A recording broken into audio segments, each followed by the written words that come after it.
Hi guys, நீங்கள் ஒரு YouTube content வந்தால் இந்த வீடியோ உங்களுக்கு யூஸ் ஆகலாம். மாடிவிஷன் கண்டென்ட்டில் வந்து பார்த்திங்கன்னா ஒரு 1000 சப்ஸ்கிரைபர் கூட 4000 வியூஸ் போயிருக்கணும். அதுவும் வந்து பார்த்திங்கன்னா 365 டேஸில் தான்.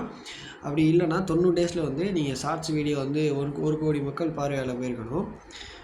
இப்போ பார்த்தீங்கன்னா அப்படி இல்லை. மாடிவிஷன் வந்து மாற்றிருக்காங்க. 500 சப்ஸ்கிரைப் இருந்தால் போதும். அதே மாதிரி 3000 வியூஸ் போனால் போதும். அதுவும் பார்த்திங்கன்னா 360 டேஸில் 90 டேஸில் வந்து 3 வீடியோ போட்டிருந்தால் போதும். 90 டேஸில் நீங்கள் போடலீங்கன்னா கீழே பார்த்தீங்கன்னா 3 லேக் வியூஸ் பார்த்துருக்கணும். அப்படி இல்லைனா 3 லேக் வந்து பார்த்தீங்கன்னா உங்களுக்கு அப்ரூவல் ஆகிருக்கும். அப்ரூவல் ஆகிடுச்சுன்னா இது ஃபியூச்சரில் என்ன கிடைக்கும்னா சூப்பர் மெம்பர்ஷிப், ஷாப்பிங், இது 3 தான் கிடைக்கும். இதில் இன்னொன்று வந்து என்ன பார்த்தீங்கன்னா வெயிட்டிங் ஃபார் ஆட்ஸ் வந்து கிடைக்காது. வீடியோ கூடையில் அந்த ஆட்ஸ் வந்து அது கிடைக்காது. இந்த வீடியோ பிடிச்சிருந்துச்சுன்னா சப்ஸ்கிரைப் பண்ணுங்கள், லைக் பண்ணுங்கள், ஷேர் பண்ணுங்கள்.